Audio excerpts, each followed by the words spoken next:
What's going on, everyone? Welcome to Bourbon and Bullshit podcast with some good friends, great drinks, and a little bit of BS. So grab a seat, pour up something neat, and welcome to the show.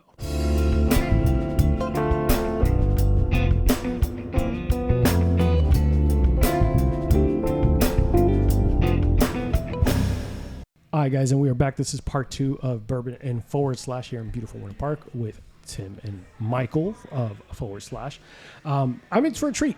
So Samir actually hooked me up, as you guys might have heard in the end of part 1. I actually got a mojito brought to the table in real time that I did not order. Hell yeah, brother. But it's fucking gorgeous. I almost don't want to drink it. But you better. I'm going to fucking drink the shit out of this. Or I'm going to tell Samir you didn't drink the cocktail. Oh, my fucking You bruise the mint. You don't tear the mint, right? So that's a secret. Cuban heritage with mojito production, it's their drink. It's their drink. So do it the right way. Don't throw it in a shaker tin. Don't shake it. This is the best fucking mojito. Well, you're not making a fucking South Side, right? Don't shake the shit out of your. And now you've had our rum. Oh shit, now you've had our rum. There you go. This is your in-house rum, right? Yeah. This is Primark. Yeah. Primark. I still want to fucking go thief some later on. Oh, we will. Yes, fucking. I'm excited. But damn, Samir, you're not fucking a game. I'm about to. I might interview Samir at some point. No, you don't want to do that. Oh, that bad. No, don't tell him. Don't give him compliments. Yeah. Okay. Yeah. Just No, consistently keep him under. He kind of thrives off of insults. Okay. Hatred. I know people like that. Yeah. I know people like constantly need to just be shit on a little Yeah, bit. yeah. Just always shit on constantly. Yeah. No, we're we now give him full circle we give him back to shitting compliments, on. and this is something we've Part learned. 1 and part 2 of this show. Well, it's something we've learned with working with him. It's like he doesn't respond well to compliments. I don't respond well to compliments, so I understand that. I love compliments. Michael loves compliments, and I don't. And this is great. This is why our partnership works. Yeah. I personally thrive off proving people wrong, so compliments don't help me as much. Right. As So I love that too. I'm never happy with my work, and I'm always trying to prove an invisible person that doesn't exist wrong. Yup. Even though everybody's like, "Hey, you're doing great. You guys are killing it." I'm like, "Shut up." I'm Nothing. like, nothing. Well, the funny thing is, nothing but trash. Like, Everybody. Tim and I from day one, right? Like we still have exactly what we you're we just opened up and went right into it. We still haven't sat down and reflected on any of this.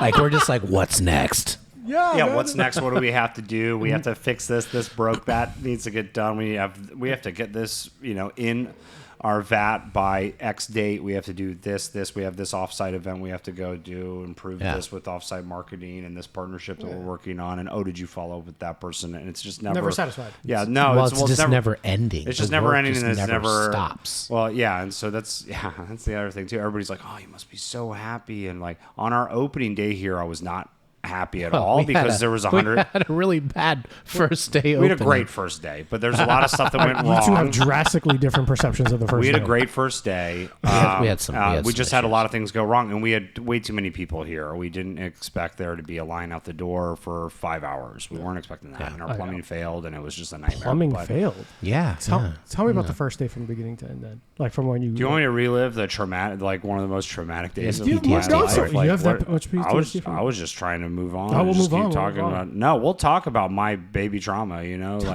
So it all started at the age of 6, where. Too far. Reel it in. That was a little further than I expected us to go. No, so we replumbed and invested hundreds of thousands of dollars in infrastructure in this building, replumbed, re-electrical, all the way, past our clean out, and we were like, okay, well that covers it. Clean out gets your wastewater out into the sewer system. We didn't realize that the clean out had collapsed at the connection for the sewer pipe. So we were just backfilling all week through our soft open stress tests that we were doing here with just inviting 100 people here at a time and seeing what happens. We didn't realize that we just had toilet paper backing up, 40 feet, 50 feet into our pipes. So when we had 200 people here on opening day at one time, we did probably 600 covers on opening day alone. But when we had 200 people here on time, like there was no water's not moving because the pipes collapsed. So and it's backfilled with all this toilet paper that's just sitting it's just draining into the ground. Fucking awesome. So we had no idea. Yeah. The building's 70 years old, so we didn't. Clue, yeah. We didn't. Well, know. I mean, you really wouldn't know something like that until it happens. Yeah. So you should I should have scoped it. But I mean, you persevered, and there was a good turnout. Right. Well, we shut down. We shut down service for 2 hours on opening day. We got Frank Gay came out here, and removed a 7-foot tree root out of our. It seems to be a big problem in Winter Park because there's a couple of my friends who have businesses and all that. It's old, man. Yeah, historic Winter Park. Yeah, it's a whole old neighborhood. It's old, and we poured a bunch of concrete on a swamp and thought everything would be fine. That's what Florida is. That's what Central Florida is in particular. It's just this is all marshland 150 years ago, and we poured a bunch of concrete and dirt into a swamp and Disney, let's do it here. This is great. This shit's cheap. Where is it? Mosquito County, Florida? Perfect. Is it cheap? Great. Can we pour concrete into the swamp and no one's going to care because it's the 50s and no one cares about environmental impacts? Cool. Great. I have friends from up north that all the time. It's like, Orlando must be great. It's like, yeah, between hurricanes, humidity, fucking ton of mosquitoes. Listen, man, no Florida, basements. Florida's fucking great. It is. It's just brutal in July and August That's and half it. of September. It's brutal. June a little bit too. I don't know. I'm all right with June. If you can get out in front of a body of water in June, you're all right. Yeah, just July and August. August in particular is. I mean, let's not forget, September is the hottest month. September is also. But last year it hurricane season. wasn't. Historically, But it is the hottest. Historically, it is. But last year it wasn't. Last year was lovely. Last felt summer. like Honestly, my memory doesn't go back that far. July we That's had our not even so a year July. ago. So I don't know what I ate for So breakfast. the okay? week we did Wet Hot Rum Summer, the week we did Red Hot Rum Summer, that was a heat wave. It was 99 degrees outside on Wet Hot Rum Summer. That was brutal, but no one cared. no one cared. No one Everybody cared. You get was enough alcohol on me, I won't notice. drinking the heat. daiquiris. No one did. Everyone was drinking daiquiris and whatever, sweating it out. That's actually. Look, that's actually. We gave everybody squirt guns too. So if you came here, you got a squirt gun. You guys got are a brilliant with what you t-shirt. do. You guys are so fucking brilliant. Well, with what you do. I'm not complimenting. It I is can't brilliant. compliment Fine Tim. line. We didn't give them rules, so you I'm gotta not give giving people Tim rules. compliments because he said not to compliment him. We got to give people rules. We didn't give anybody rules with the squirt guns. Like here's a squirt gun, and How much we were, alcohol? originally we were going to fill them with daiquiris, and like here's a squirt gun filled with daiquiris. Like that's going to be a sticky nightmare. Don't do that. But then people were doing squirt gun fights inside the tasting room here, and we're like, okay, all right, this is turning into a crazy frat Actually, party. one of them is here right now. Yeah, one of them sitting at the bar right now. The dude with the R. Yeah, well, that's he's our good friend Ryan. Oh, okay. Now, actually, he is part of Thornhurst. He is the Hearst part of Thornhurst, right? Okay, what's the Hearst part of Thornhurst? Bathurst. Oh, well, that makes Yeah. sense. Fucking sense. So two of our good friends, Chris Thornton, Ryan Bathurst, combined. Yeah. For Is that Thornhurst. Yeah. So why were they the Because there are two best customers, and they've been here since day one. So you named a And they're good. a run of a bottle Yeah. after your two best customers. Yeah. Well, they're good friends, right? They're really So good friends. When we That's originally awesome. That's not shitty. I think that's fucking fantastic. I'm Yeah, jealous. when we originally Plus, also, started this Thornhurst sounds company, awesome. we wanted. Well, yeah, it sounds really fucking Really cool. fucking- But when we started this company, it was really about like, and what, to be honest with you, Michael started the Orlando Whiskey Society. It was about finding like-minded people to make friends with people in the bourbon industry and people that were bourbon enthusiasts and to make friends and socialize. And so when we founded the company, it was in that same tenet of belief where, you know, I want to make whiskey to share with friends and to make friends and to build upon that and to kind of showcase what American terroir and production is like and show off distilleries that no one's really ever heard of and kind of be like, oh man, you got to try this crazy shit out of Dane, Wisconsin. You know, like that was the original idea. So when it came for like naming the rye blend, our first unfinished like rye blend that we were going to come out with, their name, Chris Thornton and Ryan Bathurst together, they named themselves Thornhurst. I was like, well, and so Michael so the suggested, he's chat like, group that we have, it's labeled Thornhurst. And so, but we didn't tell them. That's dope. Of course, it's kind of funny how it came out. right. Yeah. How'd it come out? So, you know Coming Whiskey on Instagram?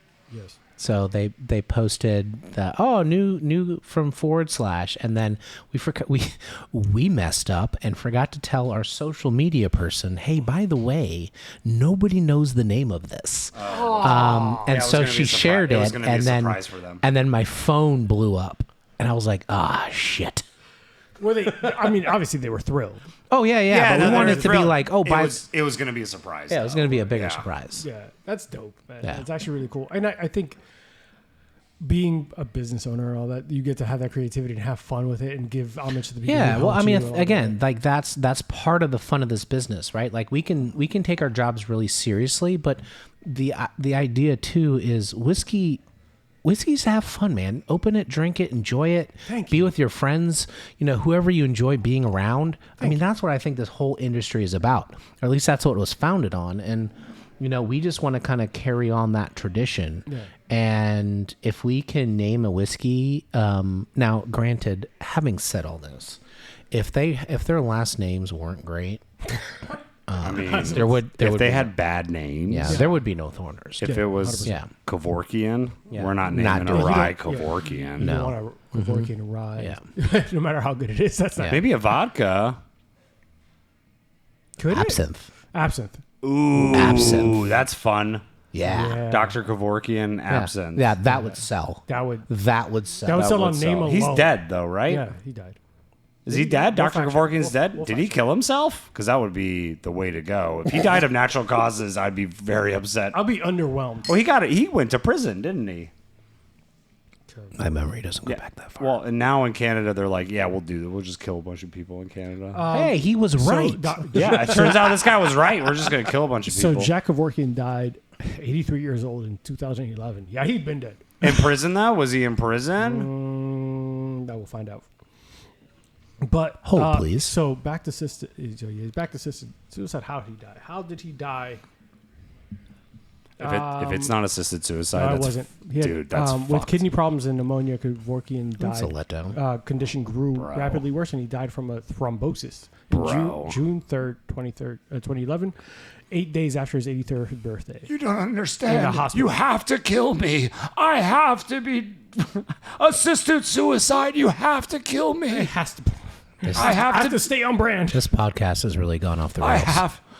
It's me. Not really. You'd be surprised. It's me, Dr. Jack. You can call me Dr. J. You don't understand. I need your help to kill myself. If that conversation didn't happen, that's so off brand. Yeah, that's a bullshit brand. It would be really like I don't believe your brand anymore. If he's just like not down with your brand anymore. Yeah. These are brutally consistent. A lot of these. This one stands out drastically. So we just poured. What was this? So we just. This is the last one. This is whiskey in my 78. glass. Yeah, a lot of whiskey. This is 111.4 proof. What does that say? No, this is 111.6 proof. Okay. That's actually fucking smooth as hell. Dude, all these are incredible. Yeah, but when you said that proof, I expected there's going to be some bite. Maybe I've just been drinking a lot. That's 90 proof. That's fucking insane. For anyone who's listening at home who's never been here to /, not only is the mojito fucking fantastic. What was the first drink I had was Gothic Revival. Gothic Revival. Their cocktails I've been every time I come here and I try something new on the menu just because I have to experiment. They're incredible. So the Gothic Revival is a throwback to the first menu I ever opened, the first program I ever ran, which was for a small hospitality company called Marriott International. We opened up an Italian craft cocktail bar concept for them back in 2013. And I had on the opening menu, I had a drink there called the Aged Italia, which was Breckenridge bourbon. I love that. With blackberry 30-year-old imported $300 a bottle balsamic vinegar because it was Marriott. They didn't give a fuck. Any kind of food ingredient used in a cocktail was in food costs, not in liquor costs. So as long as my liquor cost was good, I didn't give a shit what my mixers were. That's fantastic. So like my executive chef was like, "Yo, try this," and gave me this like insane bottle of real balsamic vinegar is insanely expensive. Like baseline balsamic vinegar is like $60 a bottle here in the United States. Anything that's below that price point is not balsamic vinegar. What is it? it's just fucking vinegar done in the balsamic style, but it's not balsamic vinegar. Yeah, if it's thin and watery. If it's thin and water, it's 100% not balsamic vinegar. So we use a lot of sherry vinegar here because sherry vinegar ages quite extensively in Spain. Yeah. But the balsamic that we use in this is not this, $250 a bottle stuff. Yeah. It's the domestic stuff that comes out of California, but it's done in the balsamic style, and it is good quality, and it's not cheap. It's $27 a bottle, but so that was. So yeah, it was blood orange juice, blackberry, and balsamic, and Breckenridge. And it was great. It was our number one selling drink. Everybody freaked out over it. It was just a weird combination of flavors. This is before shrubs were a real big thing. Do you remember shrubs? Yeah, shrubs. Does everybody remember shrubs? People still do shrubs, but not as often. Can they? They can go away though. Yeah, they should. Shrub. I don't really feel like there's much of a difference in shrubs and everything else. It's not the Great Depression anymore. Like I'm good. Like that's what shrubs came from. Shrub came before pre-refrigeration, like how you would preserve, but it's not. They're very, very vinegary, and it's a very distinct flavor, and it's hard to balance a drink with a shrub. And shrubs feel gimmicky. Like they don't really add as much flavor or anything unique enough for me to go through all the trouble of making a shrub. Shrubs remind me of like I've been bartending for 2 years. I want to make a statement on the next menu print. I'm gonna use a shrub, and that's what. Gimmicky. Well, not. I don't know if. Maybe gimmicky. Maybe gimmicky's the word. Yeah, it feels like it's just trying to add allure to something that's just really trying to overcomplicate something. It's like, man, you could just like throw some fucking raspberries in that tin and it'd be good, bro. Vinegar. I don't need that. Vinegar is a real distinct flavor. As long as like vinegar is like the flavor you're going for, then right on, brother. Like absolutely. And I like vinegar in some drinks, but with your cocktail menu and everything like that, I kind of want to see because I know that you have a very unique liquor license, so there's only certain things you can do in here, right? Correct? It's everything that we produce here we can put into a beverage, right? So like, does that complicate things when you're trying to come up with something creative, or is it not as?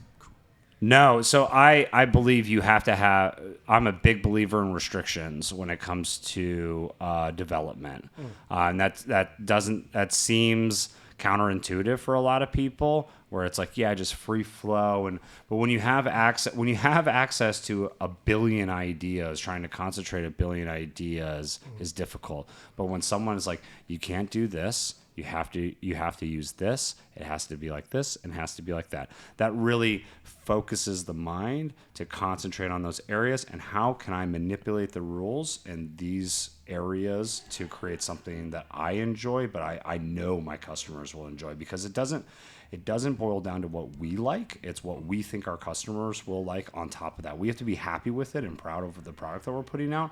But at the end of the day, if it's not selling, it's gone. So it doesn't care how good it is or how great it is or whatever. But if the customers are not on board with our mindset when it comes to whatever product we're putting out with, then okay, we kill your babies, throw them out with the bathwater, and move on.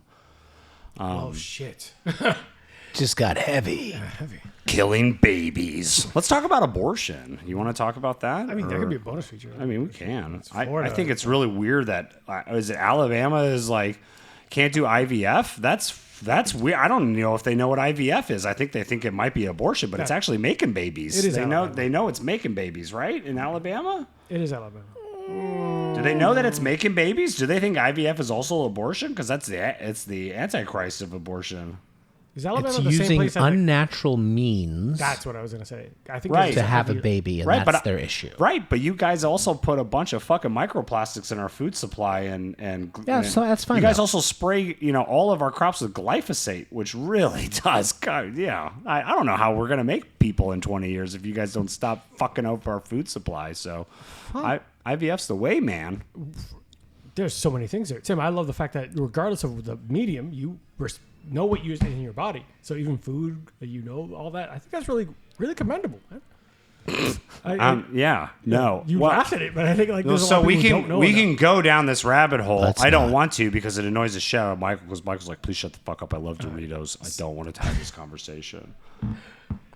Well, and also you can't silently nod. So it's silently bad. Nod on a podcast with microphone. So it's bad audio, but Michael very much stared right at Tim, nodded, like, "Yep." He came back to the audio side of it. No, I know.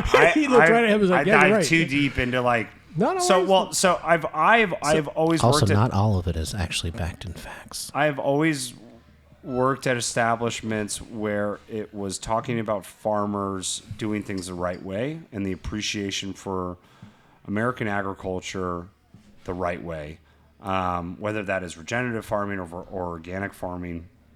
For the past 14 years, I've worked at establishments that have celebrated that kind of stuff, and so it's indoctrinated in me what that means. And so, like, the stuff that we do here, we try and work with local farmers. Michael was talking about that too. For like our liqueur line that we're launching soon, we got to dial in some stuff. Our lab still is not operating appropriately. We need to purchase a new one. But We did. Did you? Yeah. Oh, sweet. Yeah. Good. The other one I ditched was Okay.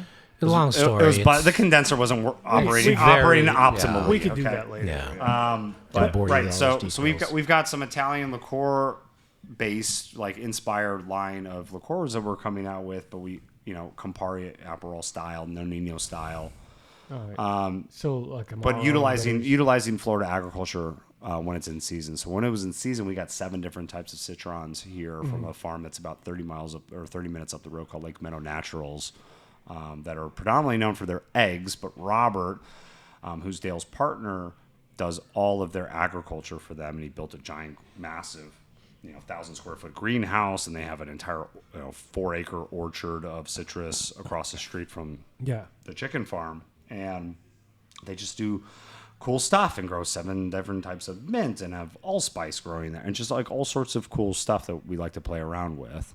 And so putting that into like a liqueur line really opens us up to do stuff like Negronis and, I just like drinking Amaro. I like Amaro. After I had a fat meal, like I want Amaro. I think Amaros are underappreciated. Same thing. 100% underappreciated. Well, they were overappreciated for 3 years. It was a trend. It was a trend. It was right? So they were overappreciated. Pre-pandemic, they were overappreciated. Everybody had like, everybody there's came 5 out with an Amaros in Amaro. this cocktail. It's like, Pandemic hit. No one gives a flying fuck about any of those boutique-y little. Everybody's like, oh, just Campari. Thank you. Good with Campari. Yeah.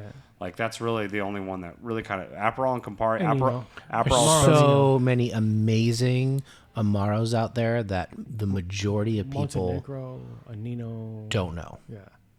I Montenegro really is like simple. They need to calm down on the sugar in the Montenegro. Yeah, that's fair. All But right, it's a brand 100%. 100%. But there's a lot of brands that just people don't know. Here's the funny thing: Chinar has the same amount of bricks as Montenegro. I fuck with Chinar all day long. Really? Like that's like it's the same amount of Chinar? sugar. It's the same amount of sugar.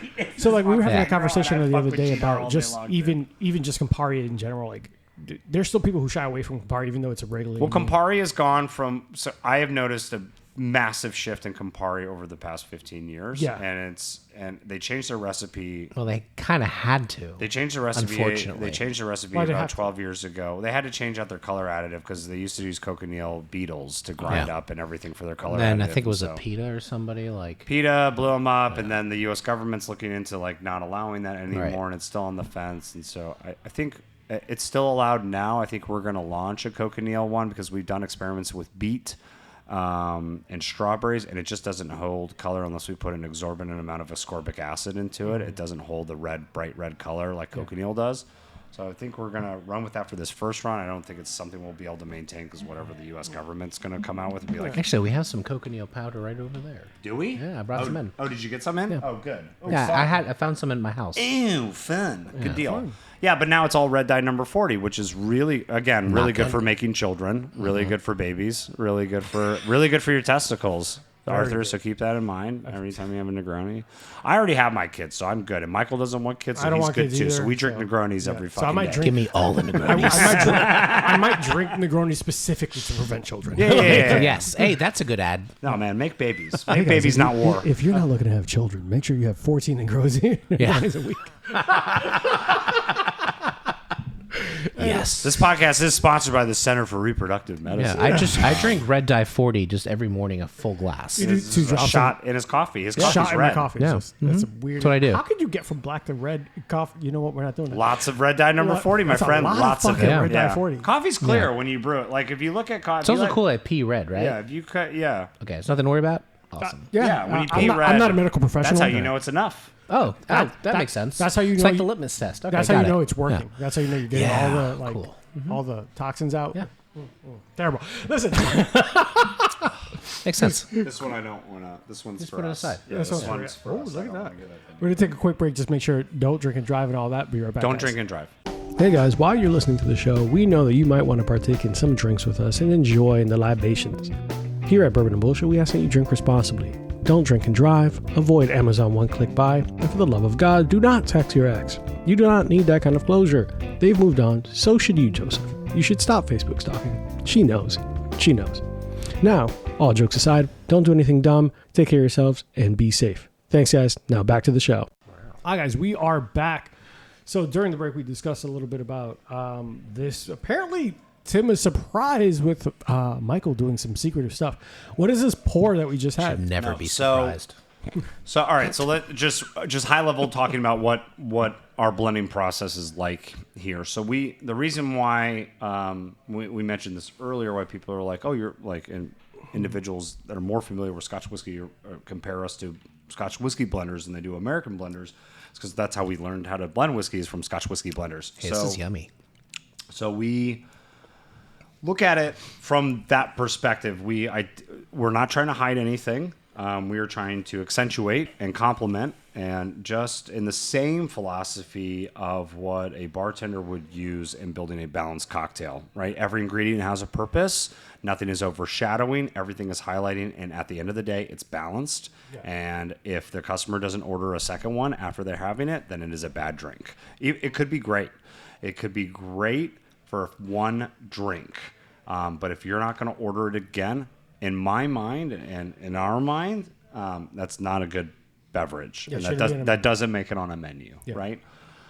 So the same thing is applied to a whiskey blending and spirits blending just as a whole, right? If it's not something that I want to drink all day, every day, then we're not going to move forward with it. And same thing with Michael. I'm speaking for both of us. I keep saying I and me, but it's us.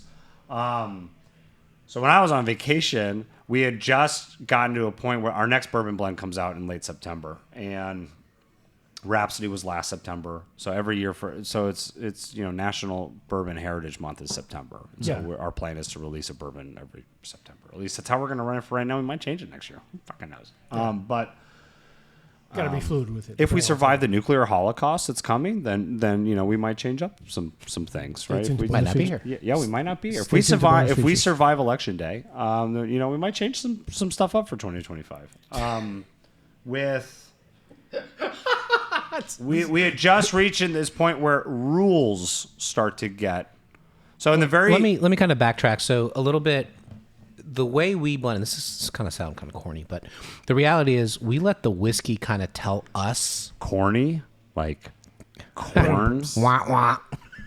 I'll be So- here all week. Try the veal. So we let the whiskey kind of dictate how much should go in a blend, right? So we'll get to a point where we might like a flavor composition, but it might not be fully dialed in yet. And then, like what Tim was saying, rules start to be a little bit more apparent. And what we mean by rules is we'll notice if a whiskey is a backbone whiskey, something that takes on flavors really well, or it's a dominant whiskey and it tends to take over a blend. So once we get to that point in the blending process, we might be like, oh man, we like every time we put more than 22% of X into this blend, that's all I taste. That's all I get. Okay. So then we establish a know rule. we establish a rule with that this cannot be more than 21% of a blend. Okay. Because otherwise it's just going to taste like that It's whiskey. going to overwhelm it. Right. And so that then helps dictate future blend tests. Okay. Because we'll set rules to that, and then other rules will also show themselves. And then we just kind of follow that trend. So oftentimes when we're blending, we don't really know what the end result's going to be. You just know your rules. We just stick to the rules. Yeah, we know what the whiskey tells us, and then the is whiskey is okay going and to what's tell not us okay. where it should be. Because we don't want it to taste in particular like any whiskey. So our goal, right? Because we're transparent and we disclose our sources, our goal is to create something that is equal or better to what our current producers are putting out. Our whiskey is not cheap. No. Our whiskey is, $75 to $85 a bottle. The producers that we source from, their whiskey is not cheap. They are not putting out $20 bottles of whiskey. The whiskey that we're sourcing from them generally retails between $50 to $75 to $80 a bottle, right? So for us, we have to add some kind of a value to that. Yeah. And we're proofing too, right? So like at cash strength blending, about once you dial it in and you start figuring out the rules, about 50% of the stuff you throw together is drinkable. It's good. But the other half is not drinkable. The finish is off. It's bitter. It's weird. It's got funkiness in the mid palate. It's too hot. And what our job is to identify the blend recipe that allows for water to get added to it, where it's like, okay, like this drinks lower than 100 proof, right? Like last year, all of our whiskeys that we put out were 100 proof because we were just like, it's a historic proof. Mm-hmm. It's right in the middle. I enjoy drinking whiskeys between 90 to 110. That's my ideal proof that I like enjoying stuff too. Michael typically agrees with that as well. I love cash strength stuff, but I can't do it every day. It's not something you could just sip on after work. And I've also found that if I sit down with a bottle of cash strength whiskey, generally I get into trouble. It's happened to us before. It's happened to us many times. I mean, I'm sure most of us have a story where we've ended up in trouble because and that's not saying we're married to the 100 proof, proof point on it, but it also shows that there's a little bit of skill involved because once you start adding water to a blend, shit falls apart real quickly. Mm-hmm. Right around 110, 106, or 107, somewhere in that range, most blends don't survive. The finish drops off. The aroma goes away, the mid palate's gone, the sweetness is gone. So the trick is to identify a specific blend recipe that works. Like with Rhapsody is 42% filibuster, 28% J. Henry, 20% MB Roland, and 10% Boulder Spirits, all straight bourbons 5 to 7 years old. The total, we started at 124 was our proof, I think, when we started that, and we got it down to 100 proof. We did 45 different variations of that blend, and only 2 made it through. We're like, this is good enough for us to bottle, and we chose Rhapsody out of the 2 options that we have. The recipe that we stuck with. That takes months. That takes us months to do that because it's once we these were laid down when I was on vacation. I went on vacation the first week of July, so we're right at that 1 week mark. Just over 8 days, 9 days, 10 days, where it's been resting and marrying in glass, where we can get an idea for what it's actually going to taste. Because when you blend it, that ain't what it's going to taste like. You have to let it marry. It has to sit in the marrying vat. So on the production side, we do that for 3 months back there. Yeah. And so we have to bank that out. So we do, it's a month of marrying, a month of proofing, and then a month of resting. In the vat before it goes into bottle, and then we'll do a final cut right before bottling. We'll get it within 1% of where we want it to be, and then we'll add a little bit of water, bottle it. It's done.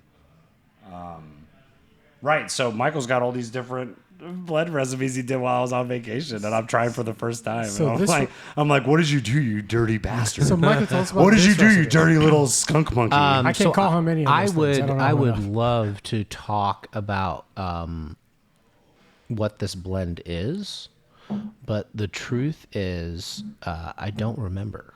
So I have it's all written down. It's all in notes. No. It's all in notes. We're all old school here, so nothing's in a computer. Everything's in our fucking notes. So if our notebooks ever get stolen, we are. Well, that's not true. I have a digital pen now. You have a digital pen that translates you. Are you iPadding it now? No. I have because I like writing it down, and so we have these notebooks. We both have them, and so it's a digital pen. So when I take a note, I can save it on my phone. That's dope as hell. So we're gonna talk about that and it's later. Because I once left my notebook at Town Bridge.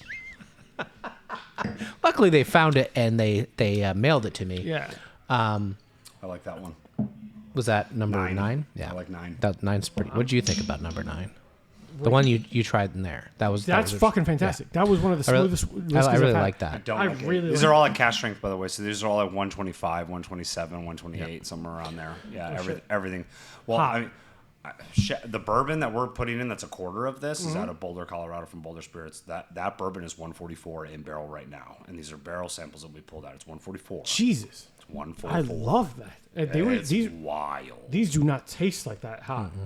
Yeah, these are all like 130. This is fantastic. This is 126 to 130. I was telling Michael earlier, I was like, I'm a pretty experienced. Like, I drink. I drink. This is my I drink. But the challenge comes when we start adding a shit ton of water to it. When we're reducing it by 30%. And the reason why we added water is not listen, we are not buying these barrels what High West is paying MGP for their barrels. What MGP pay, or what High West pays for MGP barrels, or what Bullet or Angel's Envy or any of those guys pay for their barrels, is a quarter of what we pay these guys. Yeah, they have that buying power too.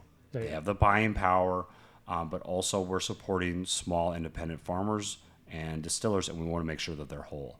So we're like, take what you're selling to somebody, right? Like, it's called a freight on board and FOB price. Mm-hmm. Take your FOB price, remove your packaging, remove your labor, remove a little bit out of your marketing budget, because that's what we do here. Is we're a marketing, secondary marketing arm for these brands. You come into our facility, into our tasting room. It's not our barrel heads on the wall, but there's also 9 other barrel heads on the wall from all the other distilleries that we talk about on a daily basis. With it's in our menu too. 200 customers a night. So on your label, on your menu. Everywhere. Yeah. One of the things I appreciate the most about your brand, and this is straight ASMR. Ooh, that was a fresh crack.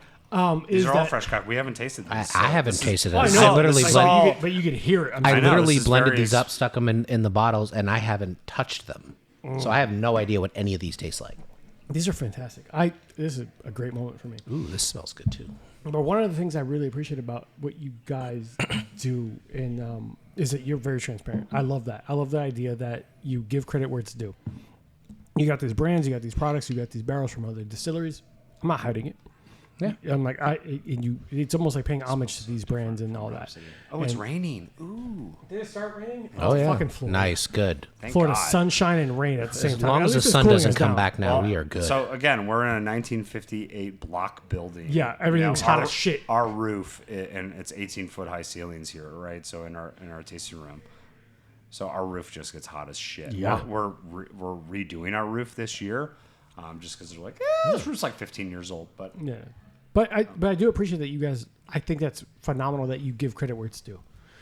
You hear about blenders like obviously Lux Rose, Blood Oath, Blood Pact, but that's on purpose. So you don't want you knowing where. Well, Lux Rose is owned by MGP now, right? Mm-hmm. So like, it's not MGP, it's Squibs and Barley or whatever the fuck they're called now. What are they called now? Something in Squibs. I honestly don't remember. I'm always going to call them MGP, and I don't know how you can get a rebrand. Like, you rebranded too late in the game. Like, it's crazy. You're too big to rebrand. It's like Ryan Gosling. It's like Ryan Gosling being like, I want you to call me Kurt. Kurt. I want you to call me Kurt Stapleton now. Yeah. That's my name. I'm not Ryan Gosling.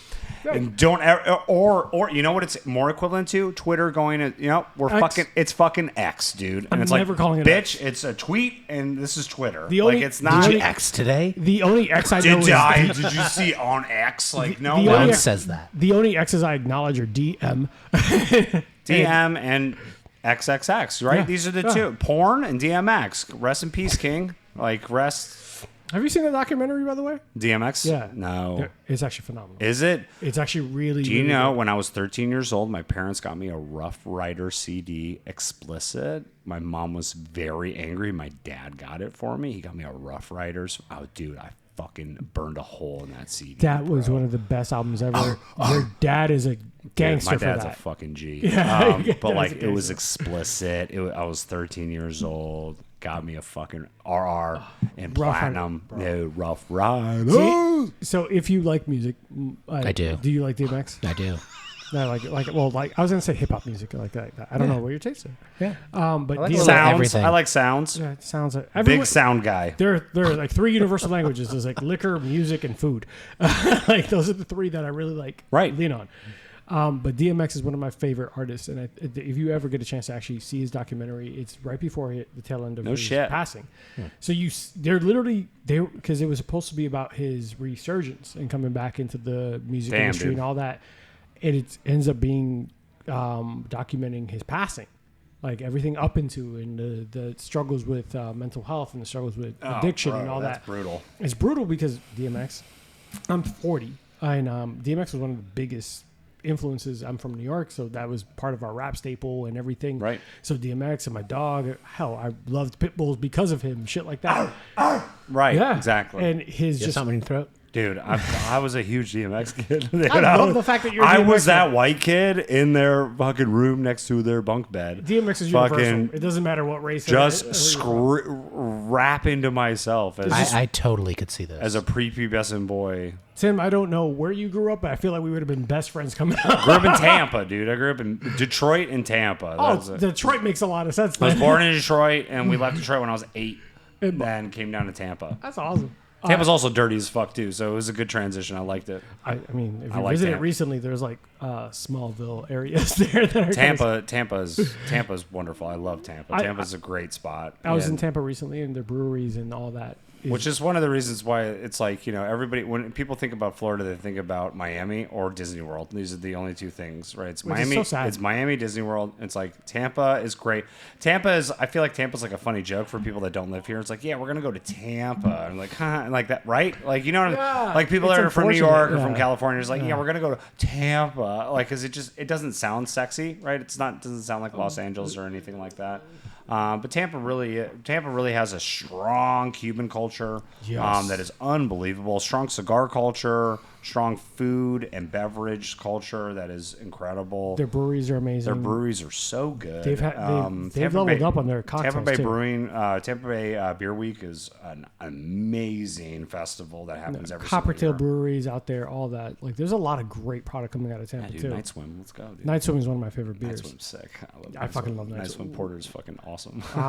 One of my personal favorite memories is my fiance being drunk as shit when we got to Coppertail, and they're like, "Oh, we called this still the Nicki Minaj because it's a fat bottom that drops out," and I'm like, and my fiance is like, "Yeah," like she's just all the way hyped, and it was great. I fucking love everything about Tampa. Is Nikki's ass fake? Yeah, Is it 100% not fake. Is it 100% fake? fake. It's Is 1,000% it? fake. That ruins my time here. Yeah, That's all right, guys. 1,000% I'm fake. out. I'm gonna leave. We got like 3 more questions. No, I gotta go home, man. That's devastating news for me. Nikki paid a lot of money for that. Really? So it belongs to her because Oh she my paid God. a price. But Is yeah. Rihanna's fake? No, absolutely the fuck not. All right, Everything cool. about Because Rihanna's one of my great. favorite scenes in all of cinematic history is "Don't Touch My Boom Boom" and "This Is the End" when Rihanna gets slapped by the fucking Michael Cera. Michael Cera slaps it. Yeah, Michael and she Cera in that slaps the movie- shit out of him. Michael Cera in that movie is You know that literally she should have really got slapped him, right? Should have got an Oscar nomination for that. She No, in real no, life slapped him. because Michael Cera's like, hit me hard. Yeah. He's like, I want you to hit me. He requested. This is. Did you know this? No. So Michael Cera, even in the interview, was talking about. He's like, yeah, I love Michael Cera. That guy's and hilarious. this is the end. That blockbuster movie. With Seth Rogen and every. Michael Cera told Rihanna, "Hey, don't fake it. Just slap me." And she's like, "Are you sure?" Like double checking, like damn near consent. And he's like, "Yeah, slap the shit out of me. I need it to be real." So he really hit her on the ass, and that was a real reaction from her going slap. And he's like, "Worth it." That's amazing. Totally worth it. Worth it. I would get slapped in the face by Rihanna. if I Oh, needed to. 100%. All right. I know we're getting to that time because 100%. you need this room for the tasting and everything coming up. Yeah, duty calls. Right, we got one more whiskey to try here. One more whiskey. So There's one more after that. we're gonna power There through. is one more after this, but But we got. I power have through about 14 minutes of your time. Got it. We're good. Yeah, we're good. So legacy in the industry in mixology. Well, not Oh, mixology. you said the dirty word. I stopped. I've gone back. In bourbon, in whiskey, and everything, in just the industry in general, and just spirits. Michael, we're gonna start with you. It's hard and difficult. Obviously, you've been doing a lot. This has been crazy. This has been a fucking crazy ride for you. What is the legacy that you want to leave? What's next for Forward Slash, and what are you hoping to accomplish? Well, I Because think you've taken a massive risk too. yeah, I mean, we both have. I mean, this wasn't easy to get here, and there's been multiple times where it almost fell apart. Do we have time for this? I could do this. No. We're not going to go down that road. Stay tuned for part the second coming of this. I'm sure I'll have this. No, but for me, it's really about being creative. And I love, my whole life has been taking chances, right? And so taking a chance to open this distillery, is taking a chance to do it the way we've been doing. But it seems to be resonating with people. And for me, I want to continue our creative journey and see what else is next. So, looking at Krampus, for example, right? Oh, I fucking love Krampus. And you're not alone. A lot of people did, but that was taking a massive chance because Krampus is funny because it is the most divisive thing we've ever created, where Right. you either absolutely love it or absolutely hate it. so it's a chance because have you ever heard of a spice rum barrel? Yeah. No, you Not haven't ever. because it's not a No. thing. Nobody No, barrel it's not- ages. Nobody's Yeah. barrel ages They add spice color. Yeah, rum. I was like, I've heard of spice rum. That's why I was like, Yeah. no. People add they typically will add flavoring and additives and all this stuff after the rum is aged. Yeah. But we reached out to our good friends at Lugo Distilling down in Lakeland, and they make a great, excellent Puerto Rican style spice rum using only natural ingredients. So I was like, Christian, you should put your spice rum in a barrel and age it. And he was like, why? I was like, because it'd be delicious. No, I just wanted the barrel, but This really happened? Is this how it happened? Wait, you were setting him up for your purposes? I love it. and so he did it, and then he used an old Elijah Craig barrel that it was a barrel pick for roasted spirits out in Claremont, and aged in there for a year. And when I found out he did this, I'm like, Christian, like we have to get that barrel. And he was like, yeah, no problem. So he delivered it here, and it's a wild smell. You'll smell the Krampus too here in a second. And For the record, if you're throwing out barrels ever, I'll take them. Not yet. We will not be yet. in the We next. will we will eventually. be, A lot like, of it next gets year. converted to furniture and like decor and stuff Just so for you now. know, because I need it for the studio. Yeah, you got it. Right. Well, yeah, I got you. So- we got you good. That's good. Don't worry.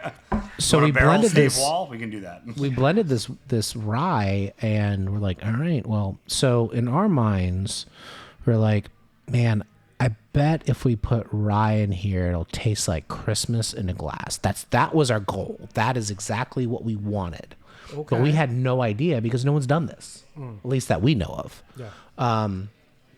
So we did it, and as it was sitting in the barrel and we're taking samples, we're like, holy shit. Like, this tastes like the holidays. Yeah. Like, this tastes awesome. So we bottled it, and we kind of had the idea of Krampus because it is, like, I think Krampus is such a perfect fit for that whiskey. It's bold, it's aggressive, it's different. I was going to ask you why you chose Krampus over But that's Saint that's Nick. why. Yeah. That's why. Like, it just fit. The whole idea of Krampus just fit with that whiskey. Fucking demon, man, that kills your children if they're naughty. This is, he whips you know, them. you Yeah, know? it's better than fucking cold in your stocking. Like, it's, Well, and at the same time, like, everybody has. And so, to be honest with you, it was kind of like we were talking about High West earlier. Midsummer Night's Dram is how you became familiar with the brand. We were like, okay, like this is, and that's aged in port casks, and it's delicious. yeah. It used to be delicious. You're right. It's Last 2 years have not been I have opinions about what happens when He has massive opinions. conglomerates take over brands. 100%. I'm not going to lie to you. Act 9, scene whatever, was better than the last 2 runs. Yeah, Like- I just have opinions about that. Which I have like 6 bottles of because I refuse to like run out. Well, it's cool. Well, what's brilliant about what they did is they did like Act 3, Scene 2, right? They did these things where you could collect them and age, and it's like, I'm going to get 2 bottles, right? Because I'm going to open one and try it, and then I'm going to save one, and then I can do a vertical later for some friends in 5, 6, 7 years, right? And like, that's fun. That's a lot of fun to be able to 1000%. have that and kind of taste it. But there's a definite difference between Midsummer Night's Dream 10 years ago and Midsummer Night's Dream now. 100%. Big difference in quality. big 1,000%. Age of stocks that they use. Like, it's kind of like Booker's. I'll compare it to Booker's, right? So Booker's and Little Book. I had a 2020 Booker's last night, and it was delicious. Right. It was also 7 years and 8 months, probably, right? I honestly didn't remember, but most likely, the yeah. Booker's nows are like 6 and 10 months. I feel like Actually, I think Louis brought the last one was 7 years and 2 months. That was a wildly different That was profile. a 2024 release of That was Booker's. wildly different. Holy shit! There's a 7 on Booker's again. Yeah. That's amazing. But then I'm just at a liquor store last night, and Jim Beam, which is the exact same mash bill. What Booker's is just normal Jim Beam, right? Just release a cash strength. And it's Jim Beam 7-year. I'm like, oh, this is Booker's, just at 90 proof. And it was $20 a bottle. It was $22 a bottle. It's the promo they were doing on it. And I'm like, is Booker's only popular because it's gas strength? Is it not good? And it's just because it's gas strength? Because I feel like that's real. I've had a real opinion on Booker's recently, and it was just the fact that it almost feels like brand. I'm buying it because it seems like a... Cool. Remember their dirty word? The dirty word of the day is elevated. Listen to me. When they launched Booker's was revolutionary. Yeah, and now it's turning because into no one was something doing else. cast strength whiskey, When they launched Booker's Booker's, and it was first. delicious. Booker's It was fucking phenomenal, revolutionary. When they launched Yeah. and it was $60 a bottle. When they launched Blanton's, Single barrel. a single Wow, my mic. barrel? Speaking. What is the what the fuck is a single barrel? Oh, it's a fucking snowflake of bourbon. Yeah. It has never been done before. So we are not that independent small brand that's going to talk shit about the big brand. We just said our favorite brand is Heaven Hill. That's the largest producer of bourbon in the United States. They're the biggest. That's the fucking Walmart of bourbon. Yeah, and they bought a lot of And brands they're that were so good. And they're so good That- at what they do. I won't talk about their tequila. I want or to their establish vodka, 100%. or anything else they do. I do Their want to establish fucking that. bourbon is amazing. I want to establish one thing. I like their any other tequila. Heaven Hill brand. One of I the like reasons their why tequila. the tequila is not any of bad. that. One of the reasons why I Want to talk love about Heaven Hill. Hypnotic? You want to get down on Hypnotic? No, That's not fair. let's skip that. Hey, depending on the area. If you're in Brooklyn right now, New York, maybe Hypnotic. Can we just talk a second about this blend? Wait, real quick. This is good. We're gonna You go back did some magic Give me while I 2 was out of seconds. town. 2 seconds. Okay, 2 I'm seconds. counting you. Heaven Hill does great work without compromising taste. That's it. 100%. 100%. I think that's. But I think it's also because they're still family owned and they can make decisions quickly. That 100%. They're not. And I think so that- fucking that- like removed from it. That really impacts the overall quality of their brand. 1,000,000%. I think that it's crazy. Wow, we are still going, guys. So Heaven Hill. Part of the reason why I love them so much is because they do not compromise that taste. I'm gonna take a quick sip. So I think they're masters of rebranding products, right? Yes. So once demand spiked, they removed the age statement from Elijah Craig's. Jesus, that's delicious. What the? What was this again? What was what? The one I just chugged. What Yeah, was this one's That this- was the last This one. was That was number my 10. favorite. Yeah, That was pretty fucking good. That even was with pretty it. good. Even I just took a These shot are of it. all good. Yeah, they are. I am. You're welcome. You guys. This was damn near just for me, I guess. Well, so so the good thing is you're on the tail end because the first few blends we put down were not great. We're terrible. you guys said full transparency for any listener that hey, we're trying this for the first time. It might be trash. I have not tasted We trash. have no idea. I have we not really tasted We trash. told you, I was like, this is gonna be this is most likely gonna be trash because Yeah. we're in like the third round of blends on this. They it doesn't straight up- usually come together this they- quickly. Doesn't come together this quickly. If Generally I'm in speaking. good luck charm and you just want to keep bringing me in, I got Yeah, you. but most of, so this is This might happen. Okay. So Rhapsody was a high Give you my rye number. You can blend. text me like the bat signal. So Rhapsody was a high rye Bourbon and bullshit logo. a high rye is bourbon illuminated. release, right? 90% of the bourbons that we use, there's only one whiskey that wasn't a high rye bourbon that we used, and that was 10%. 90% of them were over 20% rye in the content of their mash bill. So it was a high rye bourbon blend. This one we wanted to go the opposite direction and do more wheat and barley, and so all of these are wheated bourbons. So With right in the like a well-aged exception class. of Boulder Spirits, which is a heavy malted barley bourbon. Their mash bill is 51% corn, 44% malted barley, 5% rye. Yeah, 44% malted barley. Scottish Scottish bourbon. So- Scottish Highland malted barley. So one of my recently favorite brands, Spirits of French Lick. They have the Solomon brand for the rye with malted finish. It's fucking. It tastes like Whoopers, that candy that you get, theater candy that you get. What candy? Yeah, I love candy. Would you say no? What is it? Whoppers. Whoppers. Whoppers. Yeah. I feel like I'm fucking that name up. Whoppers. It tastes like that Whoppers candy where Yeah, it's it's malted so at the much finish. spicier. So the This one's finish, so much hotter than the the finish other is so sweet at the end. Every one of the Solomon brand Spirits of French Lick. I am not going to lie to you. This is not because we're working together. I'm going to order them more often. Have you tried their apple brandies at all? No, he told me about it the first time during the He's going interview. to send us down some Do it. samples. He's sending me samples as well. Okay, cool. And so I'm Good. I want to compare your samples to my samples. I'm Good. so excited. Justin and I don't think I like this blend as much as the. I don't like this one as much. I haven't tried Yeah. it yet. I will. Very malty. Tim, I do want to ask you, what is your legacy and what do you hope to establish? Because I know you got people coming in here soon. I don't want to get What's in trouble the with Mike. legacy?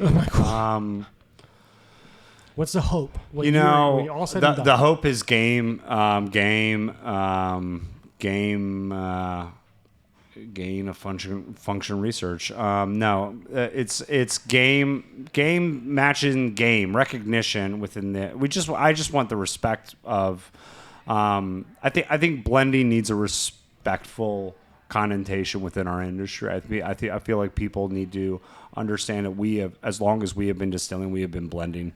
And blended whiskey in the United States has gotten a bad rap because the United States defines blended whiskey as 80% vodka, 20% whiskey. That's the definition of blended whiskey. And what we do here is 100% whiskey blended.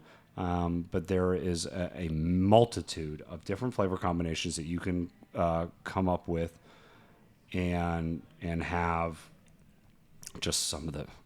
You can take mediocre whiskey and turn it into just incredible stuff if you match it with the right mate, if you match it with the right friend to hang out with.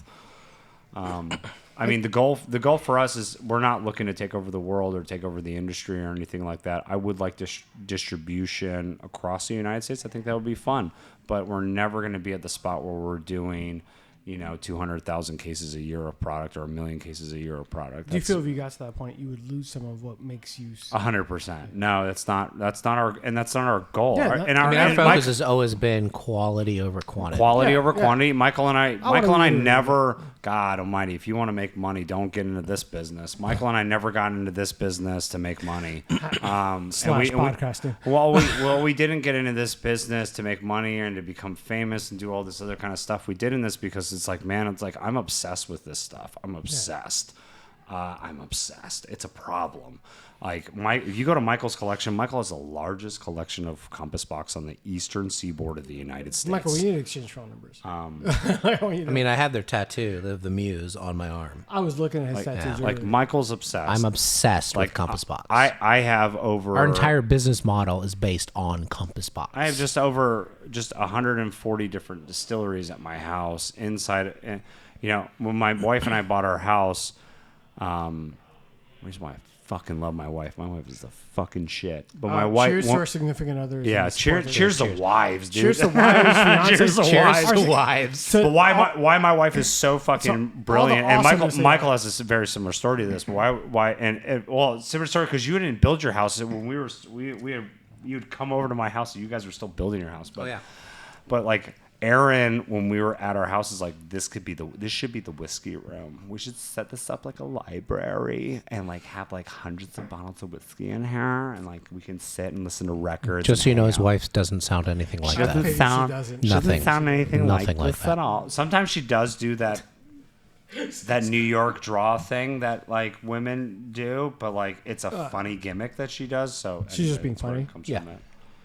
And she's great. Look at my spit cup compared to Michael's spit cup. One of us is a little boy. bit less responsible. One of us is closing. Oh shit! Shit. I know it's getting to that time. People are probably waiting outside for this. All room. right, let's go thief some of the rum that we've had in barrel for a year. Let's see if there's any final questions. Is there any final one last questions? question, because I always ask anyone in the industry this, and then we'll close. So, what's your deathbed cocktail? What would you want for yourself? Hey, this is it, my final moment. What am I having?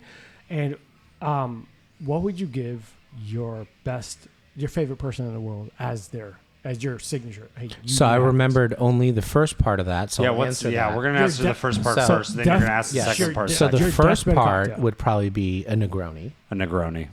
both. Really? Yeah, Yeah. We Just a share standard passion. Negroni. Well, It's the only cocktail I drink when I, go out. I Unless love I'm at Courtesy Negronis. or unless I'm at Love some cocktail Negronis, bar yeah. where I'm like, these guys know their shit. yeah. Negroni. All Negroni. day, every day. I won't ever ask who your favorite person is, but what cocktail would you give your favorite person? Tracy. Who's Tracy's your wife? I love Tracy. Tracy Farah at the Courtesy. Oh, okay.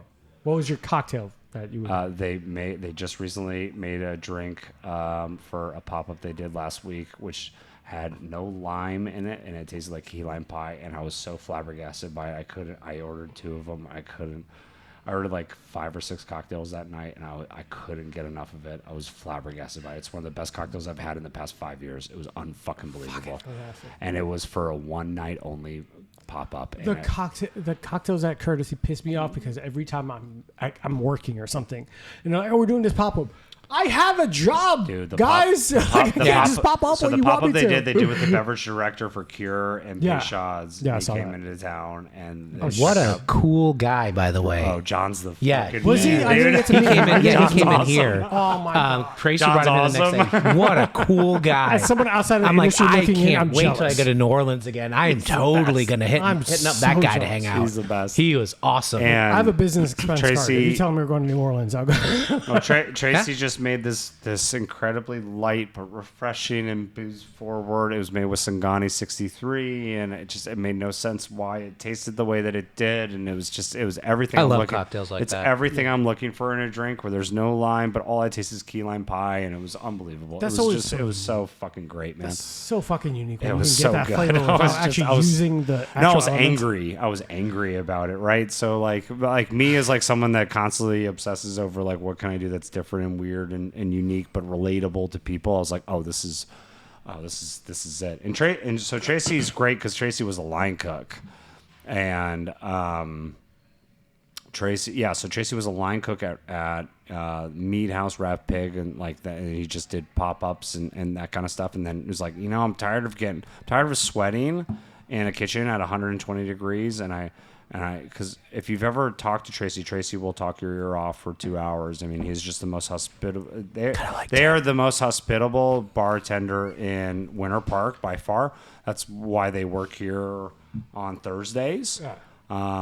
And I'm very excited we get them for Horror in the Holler. Yeah. Did I tell you that? Oh, I heard that. Yeah. Horror in the Holler. We're going to talk about that. Horror in the Holler is the month of October here. We Okay. do we Halloween themed the entire Halloween month. themed bar, Halloween include themed cocktails? menu, Oh, yeah. cocktail Oh, yeah, menu. yeah, yeah. Oh, Decor, Horror movies, everything. decor. Horror movies, I just- music. I wanna We tell you in actually advance that- procured an entire selection of music. I want you to know in advance that you're stuck with me all of Good, October. good. I like you. I'll be here almost all October. Yeah. What was the last question you were going to ask? So Yeah, what was deathbed cocktail. You said both Negronis, and just what would be the cocktail you had to give your favorite person? But what? Your cocktail, that you I would give my the favorite drink or cocktail you would person. give your favorite person. Something either specific to a bar, like that's your wife. Like, hey, almost like someone's in town for the first time. And, hey, I'm giving you this. So I'll take this and I'll let you drum it over because I know you're blanking. Yeah, I don't know. You're blanking. So all right. So our espresso martini here is quite popular, to say the least. That is based off a recipe that I used to make my wife every night before we went, like before pre-kids, pre-children, pre-responsibilities. When we go, oh my God, Arab Blomquist, what a fucking Who is that? monster. That's a dear friend of ours I haven't seen in 6 months. Sorry everybody, you son of a bitch. Bring him in. I don't give a shit. But you got shit to do. No, we're not. So the espresso martini is something I made my wife when we had date night. Because you couldn't get a good espresso martini in town because everybody tries to like, oh, this is like I took Fernet Mentha and I rinsed the glass and I used these cocoa nib bitters that I made and I added it to it and it just adds depth of flavor. Or they used coffee liqueur or they used just. It's like, man, it's a 3-ingredient drink. Okay, it's just like a Negroni, right? And which is why it's upsetting if it kind of like, is this a good bar if I can get in a good Negroni? right? Because it's the simplest drink in the world. It's 3 ingredients, 111.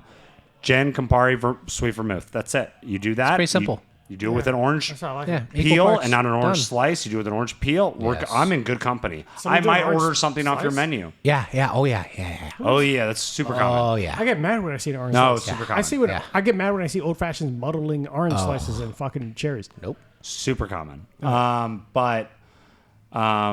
So like I don't know. My wife is the person I love most in this world. So yeah, espresso martini. And so the recipe that we have here on the bar is the exact same recipe I would make her every night before we go out. That's something sweet about that. I want to highlight that a Well, little bit everything more. here is hyper personalized and just intimate, and it's just an extension of Michael and I's life. That's why I love it. and, Like honestly, I love the personal There's nothing feel. corporate about this. We don't have big money. We don't have any venture capitalist money behind this. definitely Fuck, don't. I wish we had big money. I wish I had big We have money. no money behind this. Everything you see, I've sold feel, so much plasma for this podcast. Dude, plasma. You there's can an make money idea. selling plasma, No. bro. Hey. Hey. hey, This whiskey brought to you by My Plasma. No, it's but like commercial. Michael built the bar. Built this and- table. It built the table that we're sitting at now. Built the I didn't talk to table. you. Built all No, the tables not that are for in sale. there. Built the bar, front of house. Built our back of house bar, which is in our event space, which we can host events up to 70 people in the back. Now we can have full buyouts up to 150 people here at the distillery now because of the event space that we built out. But like so, Michael put a lot of sweat, a lot of blood. It wasn't that much blood. A little blood. Little, blood. yeah, but little. There's definitely blood, Not but a not lot a of lot. tears. Almost no tears. No, there was no tears. The only time tears happen is when they're like, "Hey, this thing that we told you was going to be 20 grand is now 450 grand." Yeah, there were that's the tears. only time we Yes. cried about stuff you here. guys taste copper? Is that just me? Burnt toast? 'Cause I feel like I'm. Oh yeah, you Yeah, can. stroking Yeah. out over there. Yeah, you know. No, there's. I told you, there's many times this thing almost blew up. Yeah, there's a lot of times Yeah. that this didn't. We shouldn't be here right now. So we're Nope. we're That's we're happy even we are, more though. outstanding of how far you go. If we walked you through the entire process of getting this place open, Don't do you would it. probably probably cry. Don't do it. I'm not an emotional type. Oh, you'd cry. Oh shit. So You'd yeah, cry. a lot I'm of not either. like literal blood, sweat, Just and ask my wife. tears. The tears were more in private and everything like that, but yeah, I mean, like this for what everything here is hyper handmade and personalized, and it's a different experience for most people. So All right, guys, we are going close to it. Michael. What would be the cocktail you give your favorite person? Well, And if we're gonna make it your wife because yeah, actually, I was because my wife is my favorite person because she's the only one that can tolerate me. yeah, okay. What's All a right. cocktail? I mean, I see you a lot. I like you I so tolerate far. you quite well. I just celebrated 20 years of marriage. Right, that's I like 20. you That's a so long far. time. I feel like I can make it at least 5. Yeah. We've been. Do you understand? We've been business partners for 5 years. In 2 months, we've been business partners for 5 years. Holy shit. It's crazy. I've been 5 jokingly years. messing around. It hasn't I really feel- actually felt that long. 5 years is not. But honestly, I'll be serious before days. I would not be in business with anyone else. that's fucking. We don't always see eye to eye, but like I can trust You him. need to be I can challenged. trust him. Yeah, that's I more important than never anything. ever have to worry about it. That is more important Ever. than anything else. Ever. Trust is Oh, it's 100%. more important. Okay. You could disagree all day, but if you could trust Trust- that person across trust the is the table, most important fucking part. More important. When you're getting into business with anyone, you better have trust. I like my fiance and I tell her all day, every day. I was like, I trust you. You can Yeah. yell at me. You can tell me you're mad at me. I don't fucking care about that. That's fine. I will Right. accept my L's. But the fact that I can trust you and know that you are doing what's in the best interest of both of us, I will fucking be loyal to you to the day is end. Yeah. So I would have to say, from my wife, because she has finally come over to the bitter train, Negroni, because that's her favorite cocktail now. Negroni. Once you're in Negroni, once you're in pool You have Negroni, no you idea never how long leave. that took. She used to hate bitter stuff, and I've always loved. I definitely have more of a European leave. palate than an American palate, and so I love bitter things. So I mean, I think the reason why a Negroni is the move is because once you're in to Negronis, there's no going back. I really think You it don't- opens up you your don't- eyes to so many more things. You like bitter things. You like sweet things. You like complex things. Yeah. And sometimes it's just like with, and I know we're wrapping up here, but it's the same thing with like peated whiskey, right? Yeah. If you can get over the fact of the smoky and the peated and all this other stuff, you're able to dive into a deeper, richer, more complex Yeah. spirit. Right. Same thing with bitter. Yeah. Like there's so many things you can pick up in Amari after you get past the bitterness. I 100% agree. I think there's these nuances and flavor profiles that you get when you finally accepting of those different things. Not everything's just sugar and fucking alcohol. I mean, sugar masks problems. Yes, that 1,000%. I completely agree. I think that sugar is used to almost like cover bad. Look at spirits. every popular rum brand in the world. Yeah, sugar. But there's some. I love Brugal. I can't ever shit on Brugal. Like, No, I like Brugal. No, really. Like, honestly, I do like it. I think, as far as... but I get what you're saying though. Like, there's a certain level. Like when you start making flavored rums, flavored whiskeys, flavored everything, it's to mask.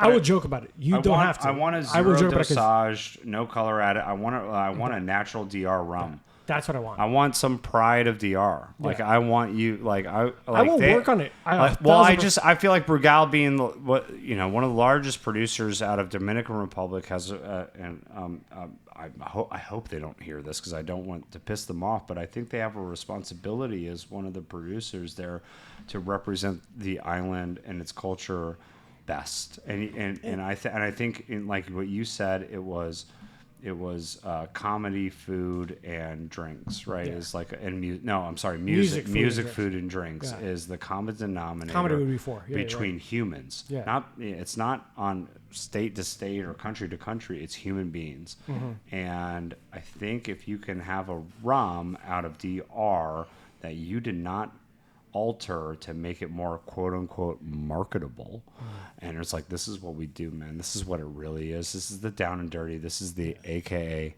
raw cask. Raw cask. Hashtag allocated. Hashtag go to liquor store when we release. Stay tuned because we're gonna release that liquor store that I think we pick. I think I know what they're gonna pick because we tasted all those. Do you understand? You tasted 10 cash strength whiskeys, 1,000%. I feel it. plus a mojito, plus a Gothic revival at the very beginning. Are you okay? Yeah.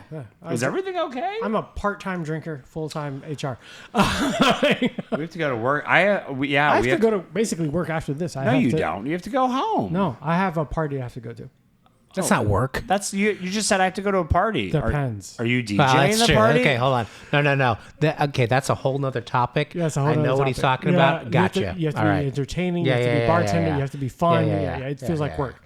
We can talk about that completely off air because I could. Let's this do all- that. Yeah. So because I know you guys have to wrap up, I want to go thief some aged rum guys. You good? and let's GO. Listeners, you don't get to enjoy what I'm about to enjoy, but I promise you that I'll take some pictures and put some stuff up if you guys are okay with it. You guys cool with me taking pictures? care. We're I don't 100. care. Dude, 1,000%. authenticity through transparency. Sir. Always transparent. Yeah. So, closing words. Tell me, each one of you, kind of a shout out, whatever you want to do, where they can find you, social media, not socials. I don't want your numbers.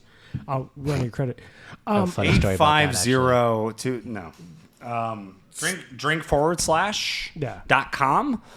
Also drink / you got to spell it out, FORWARDSLASH on Instagram, drink / on Instagram and Facebook. That's it. .com. We do need to do like the creditreport.com dudes. Yeah. Like, well, I was shopping for a new car. Which one's me? A cool convertible or an SUV? You know those songs? You know what I'm talking Yes. about? You Do need a know catchy those? We do need jingle. a catchy You need a jingle jingle. for our website. You need a jingle. But yeah, it's drink / .com and then drink / on Instagram. Right. Do you want to share your personal Instagrams or? You want, No, my personal Instagram is dog shit. You don't want to follow it. So. Just go to Michael Buffa. Yeah, At- Michael's pretty active on Very socials. active on social. I'm At Michael not Buffa. active at all. Hi guys, I love Instagram. I love Instagram. It's actually pretty funny.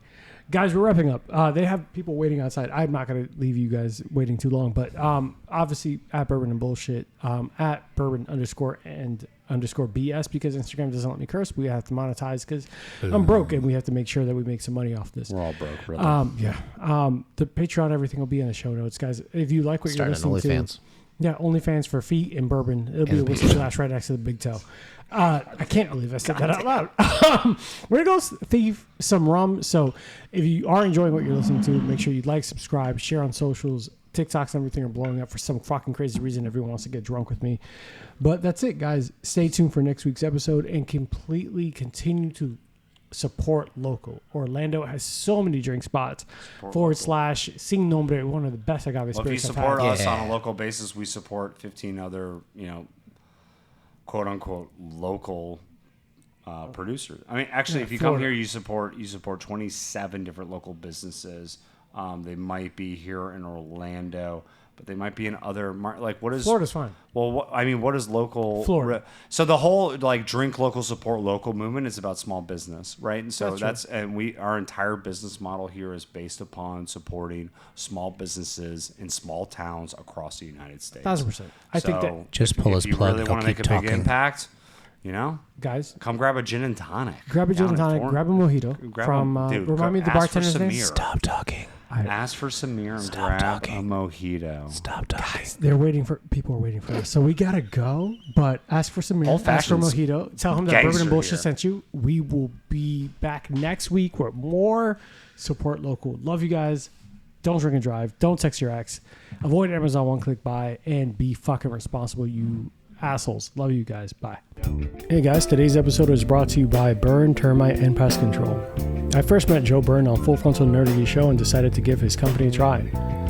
They have been the best pest service I've ever had. From flexible scheduling, attention to detail, fair pricing, and everything you love about a small business, I highly recommend Joe Byrne and Burn, Termite, and Pest Control. It's a family-owned and operated business with over 30 years of experience in termite and pest.